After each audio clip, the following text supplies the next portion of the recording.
Hello and welcome to the Intentional Father and MLG podcast.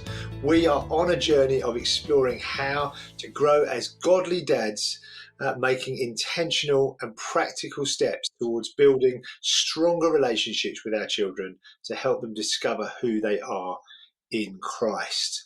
We're now on session 6, so we're really right the way through it now, and we've talked about all kinds of different things around being an intentional parent, intentional father. But now really it's like, how do you actually have those tough conversations with your child, those ones about the kind of the hot button topics that, to be honest, truthfully, we probably don't want to have, we don't want to avoid, but yet really are probably critical to how we are going to be able to build those kind of relationships with our children. So John, do you want to just give us a little bit of I forgot to introduce you, John.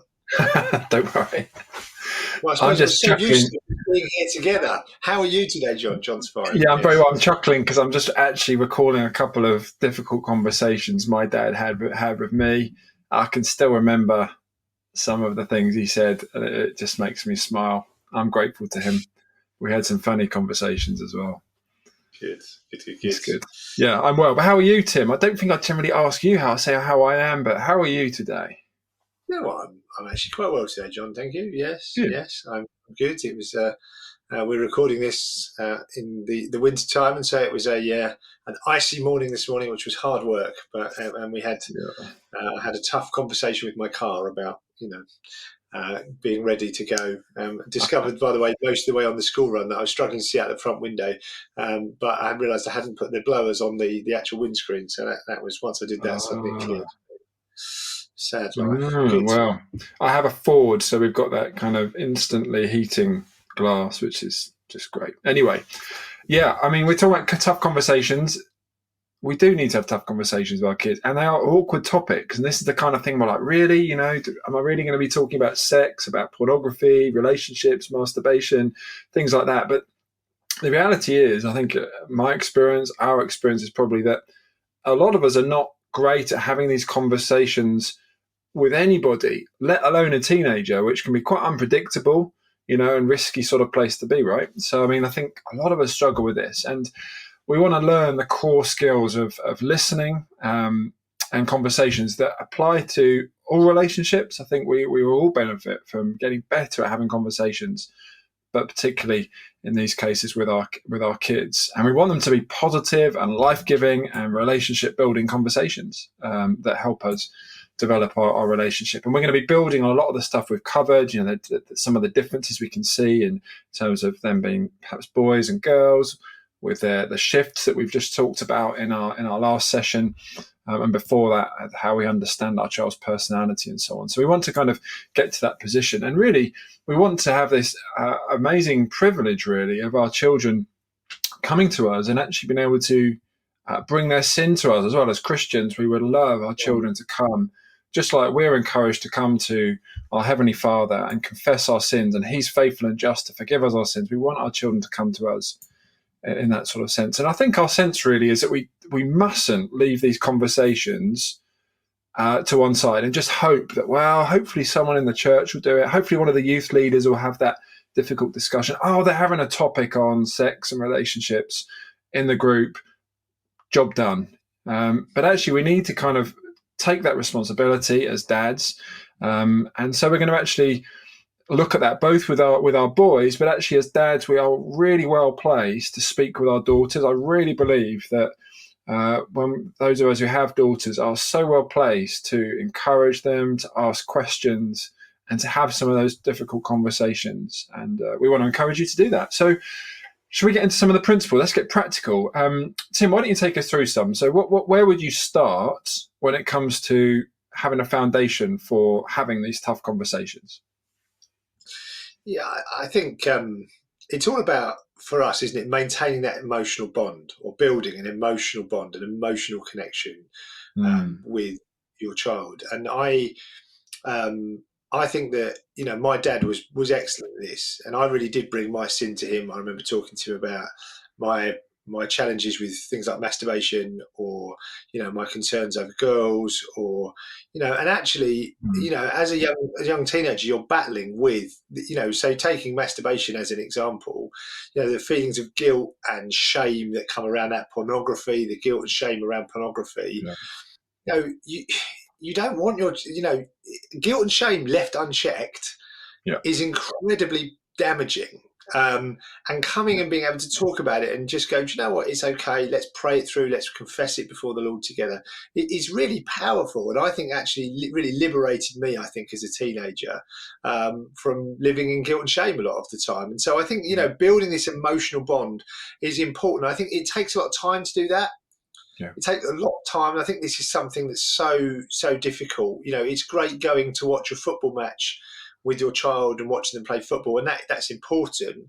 Yeah. But actually, what are you doing where you're really connecting on an emotional level? And so, we're going to talk, I guess, a bit more practically about that. But really, I want to feel I've got a heart connection to my kids. I want to feel that they're a heart connection with me. And so it's important that really we've got a kind of friendship type relationship.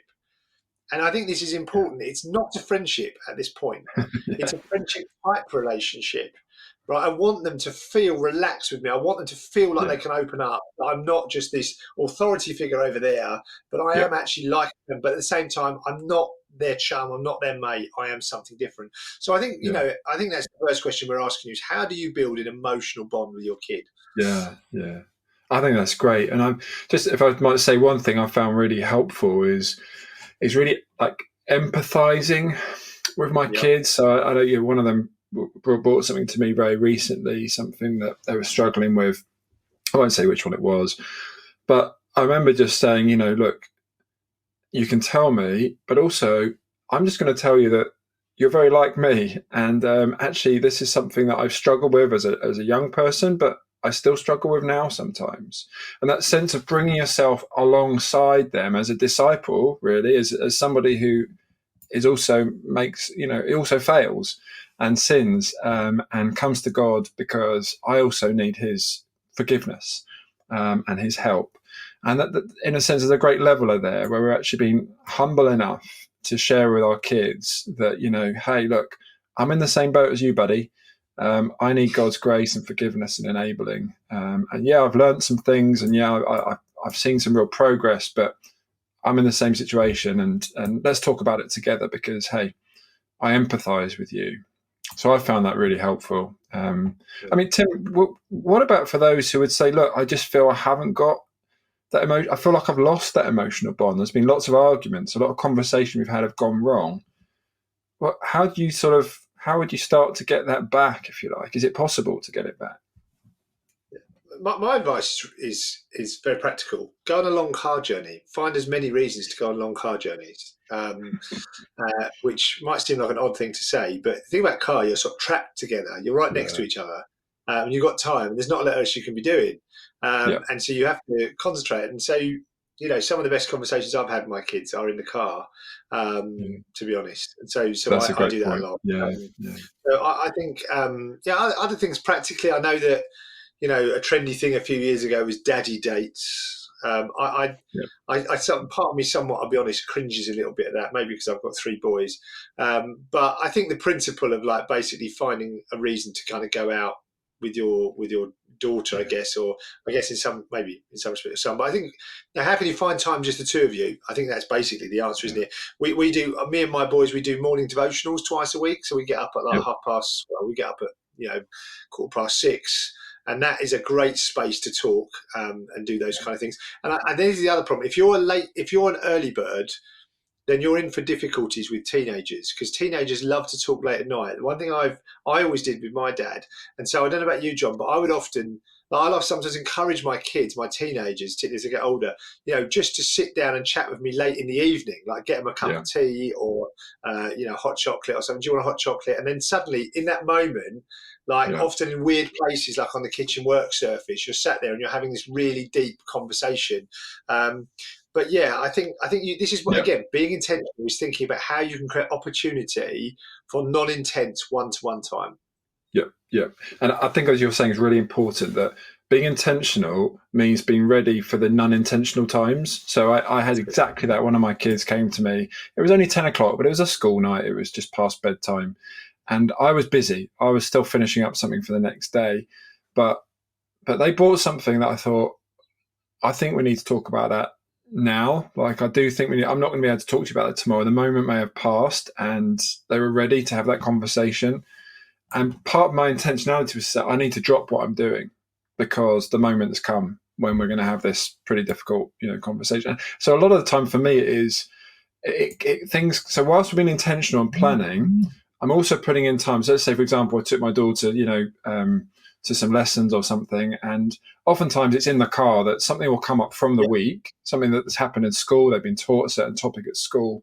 And I'll ask about it. And that's when the conversation is. And it's no good me saying, I was planning to have that conversation in a year's time on the 10th of July, and we're going to sit down and talk about suicide or whatever. No, it's happening now. And so it will be imperfect. It wasn't I wasn't brilliant at talking about it, but she was ready. And I think we need to be, the intentionality is saying, look, I'm ready for those moments. I'm looking out for them and to take those opportunities. So those are great examples, Tim. I mean, we've certainly done daddy dates once a month where we'll do something special. I must say, as my kids are getting older, I'm finding that they're needing more time. And certainly we're using these books by John Tyson and Jefferson Beth Kay who are bringing a lot of this great content in. And when I first heard them say, no, teenage years are time to double down. This is not a time where you need less time. It's a time where you need to give more time. And so actually 100%. I'm putting time in. I'm aiming to spend some alone time, certainly with my older two, who are sort of around teenage years, once a week. I'm thinking I need to deliberately carve out time with them at least once a week for around an hour and sometimes more to allow space. Sometimes I'm bringing planned stuff in. I think I want to talk to you about this topic.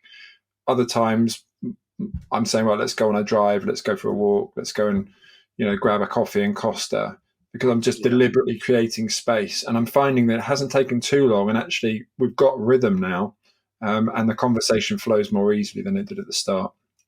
Yeah, absolutely. I think the point is, I think the point I would make is that it takes time sometimes to build that kind of rapport. Yes, it does. And I think, like, you might think, it's awkward the first time. Just keep going. Like, if you just keep talking, like, after a while you'll just start to hit some rhythm and you'll just start to hit some conversations.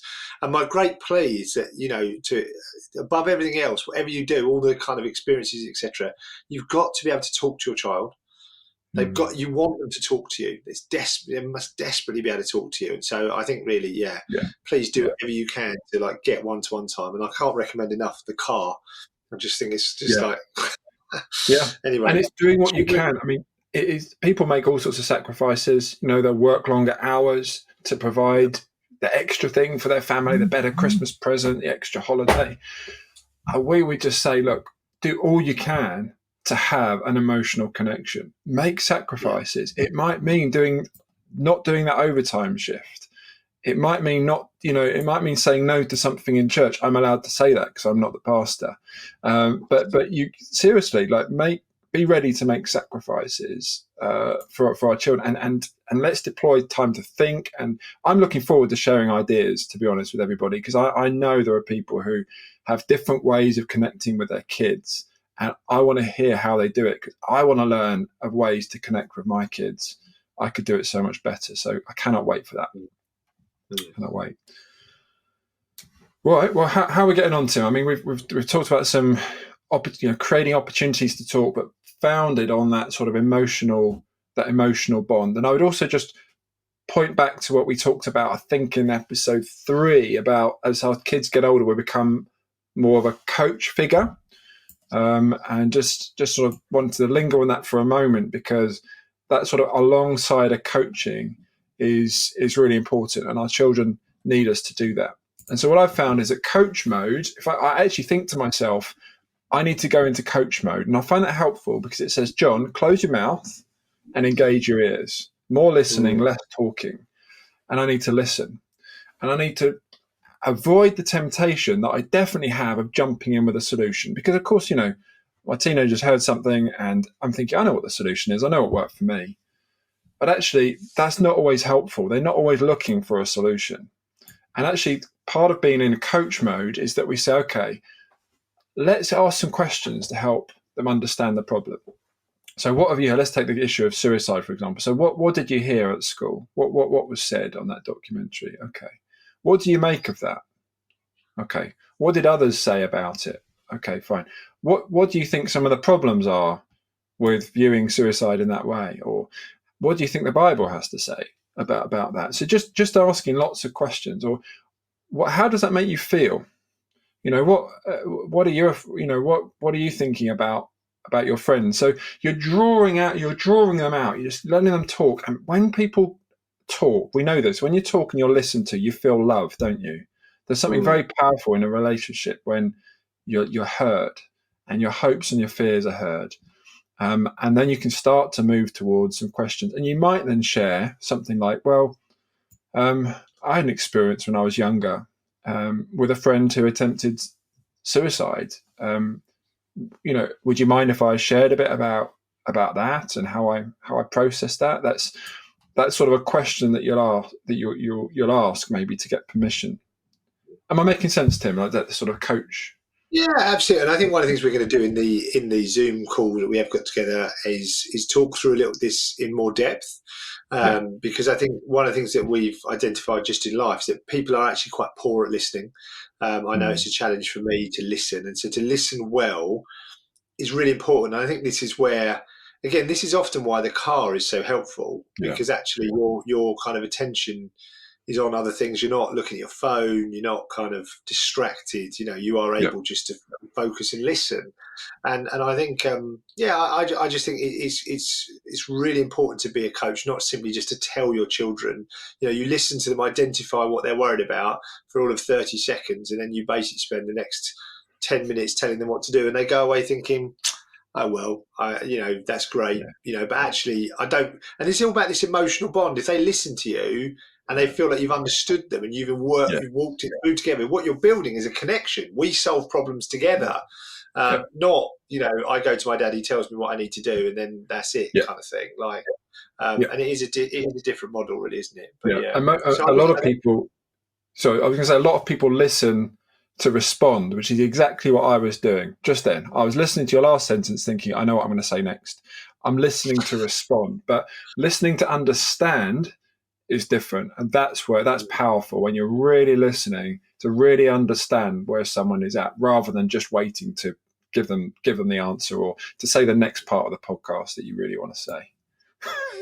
So that's So tell us a bit. Let's move on a bit. Tell us a bit about social contract as part of the as we're thinking about having tough conversations and dealing with some of the challenges in our young people's lives. Tell us a bit about social contracts, Tim. Yeah, I think I learned a lot of this from the way that my dad handled me. But obviously, there's as you get older, your kids get older, they're going to want to do things which are more risky, and have an inherent amount of danger or problem attached to them, and they're going to want to engage in behaviours that you don't necessarily think are entirely healthy or appropriate, etc. And you can't stop that. And this is what we're talking about in session 3 about understanding the developmental stage of your child. They're going to have to explore these things in order to be a healthy adult, and that's part of the process. If you stop that, it doesn't work. And a lot of people, I think a lot of parents go wrong, and relationship breaks down, and tough conversations don't happen, because essentially parents go, well, you're not doing that. And then when you ask them, you just, why not? They say, well, because I said so. And it's actually quite an unhelpful way of handling life, really handling your children. So the way that we're encouraging you to think about difficult conversations around what you can and can't do, because a lot of the conversations that are tough are like, no, you're not going to go out until 12 o'clock at night and come home however you want. Or, you're not going to go out dressed in that, pair of tight leggings with no t-shirt, with just a crop top or something. That's not necessarily appropriate. And so what we talk about is kind of having a social contract, which is really a contract which is negotiated. So where you have conditions, these are the conditions. You can go out with your mates but you have to, for example, let me know when you're there, or you have to keep on your app that tracks where you are, so we know where you are, and you're going to be home by 10 o'clock. For example, and you might negotiate, and they might say, "Well, look, come on, 10 o'clock's difficult because Yeah. there's." I'm getting a lift, and it probably might be, I'm not exactly sure. It might be between 10 and 10:30. Is that okay? And so it's negotiated, and then it's clear what the responsibilities are, but it's also clear then what the conditions are, or the punishments are, if that's right, or the penalties maybe would be a better way if they fail to do that. So if, for example, you come in late past 10 o'clock, I'm not going to rant and rave and shout at you, because what the penalty is for that. It's like, okay, you're home late. We talked about this. Obviously, that's disappointed me. And we knew when we agreed that if you're going to be late, that means next time I'm going to be picking you up at 10 o'clock from Blue Water or something. And you're not going to be able to make your own way home. Or and again, we do a lot of that with things like Xbox. So around Xbox and things like that, around technology, that's quite a key one. And again, it's all, if you do it through conversation, and through a negotiated contract with clear conditions, clear responsibilities, and clear penalties, actually the level of conflict in your life goes down significantly, and your relationship with your child improves, because essentially they feel like life is fair. The big problem with the teenagers is they all say it's not fair. Well, if it's very clear, it is fair to some extent. Obviously, they're still going to complain when you give them a penalty. But does that make sense, John? Yeah, it does. It does. That's really helpful. And I think it's about having those conversations when things are calm and when you can explain the reason. So, for example, family chores for us, we've got clear, I guess a social contract around, like, this is what we expect. Now, in the moment, someone will moan, "Oh, there's too much for me to do," or "I've got this to do or that to do. I can't do it. I've got too much homework," etc., etc. But when you've had that clear conversation, this is why we have family chores. Basically, we do it because we are a family. We're a team. We help each other out. It's not all on mum to do all of the cooking and all of the washing up, etc. You can talk about why that is. And we understand that we're for each other and we share the load. And then when that's broken, or when there's a conversation about it, you say, "Well, look, we've had the conversation. This is what we've agreed. I'm happy to talk to you at another time if we need to, renegotiate this or change it. But right now, I expect you to wash up." And there's no need for drama or upset or shouting, because we've made the agreement. So that's great. Yeah, social contracts, very good, very good. We can talk more about that in our groups, I'm sure. So I think just as we finish off, Tim, and we've talked quite a bit about conversation, but maybe we could just summarise just some of those key, the practical advice, on having a tough conversation around a difficult topic with probably one of our teenagers. So what are some? Walk us through some of the key things that you found helpful. Yeah, I think first of all, start as young as you can. So even if your child's 8 or 9, like having difficult conversations with them, obviously you're not necessarily going to be talking about suicide with your 8 or 9-year-old, but actually that may be a conversation. Don't veer away. So start young would be what I'd say. Try and do it. Try and have conversations regularly. There's nothing worse than suddenly you need this massive conversation because they've started dating a boy that you're not happy with, and it turns into a huge argument. If you're having conversations regularly, that's important, and in low-key ways, try to take the intensity out of it. So many people, they're just so intense. The conversations are so intense. It's like we talk all the time, me and my boys, and my wife talks with the boys as well, and it's low-key. You talked about this a little bit about humility, sort of saying, actually, I struggle with this. This is something I find difficult, So talking about, things like masturbation or sex or girls, it's like, well, yeah, I struggled with that when I was younger. That was an issue for me. And it's, it might feel weird for them, but at least they're like, okay, like we're connected on that level. Humor is important. Like we make a lot of humor. We do a lot of humor, really. And we find that very easy in our family. But humor is so important. Keep it fun, keep it light. It doesn't need to be weird or intense. The more weird and the more intense you are, the more difficult the conversation is. Agreed. And I think the couple of things I'd say is you need to assure them all the time they're loved. They need to know they're loved. I think that's just so important. Look, I know you've not done this right, but you just got to know straight out, we love you. We're always loving you. Often I sit near them physically. I sit near my boys, and often I'll hug them or hold them, in a really non-weird way. And I think that's helpful. Again, I suppose it comes back to number 3, understanding your child, knowing, what their preferences are and stuff like that, and their personality. So, they may be really good in the morning, or they may be really good in the evening. You've got to adapt to that. And so yeah, there's loads of practical stuff. There's no one right or wrong way, That's isn't right. it, John? That's right. Be able to do it. You've got to figure it out. And I suppose this is, again, intentionality. Thinking intentionally about having tough conversations requires a little bit of intentional planning, so that when the moment comes at 10 o'clock at night, when you've got to finish work, you're ready. You're in that zone. You're like, I'm ready for this. I'm not like, right, it's the moment. It's the big conversation. Like we've been doing this for ages. Like we've been talking annual conversation. Yeah, exactly. And so, those are, I think, that's sort of some practical points, really. So we can talk more about it and maybe share horror stories. I think one of the great things is to share horror stories of when you've got it wrong, because there will be moments when it was super awkward or it ended in a massive argument. Let me be honest. I've got some. I'm not sharing them to the world on this podcast, but I'm happy to share in a smaller group. Because trust me, I've got it wrong so many times. But I think that it's about keeping going, isn't it? And our kids know, and we can laugh about it. We're human. So I think it's reminding me that for a lot of us, we do struggle to have tough conversations. We may not have been brought up having tough conversations. It might just be something in our family that was a no-go. We just didn't, I didn't have many tough conversations really in my family. It just wasn't how we operated. And so I've had to learn that, and that's been hard at times. And so we just want to encourage you that if you're thinking, oh my goodness, this sounds really difficult and no one's ever taught me how to have a tough conversation, you're not alone. And that's part of this journey together, as we want to just walk together and learn together how to do this better, and hopefully have a laugh at the same time, because there is a lot to laugh about often. So yeah, we've got lots of reflection stuff to do in the workbook, which hopefully you'll find helpful, and we really look forward to discussing it further. So I think we're probably done. We've done session 6, 2 more sessions, which are focusing a bit more on family and on the church. And we really look forward to doing those sessions with you in the next few weeks. So we'll say goodbye for today. Thanks for joining us. That's right.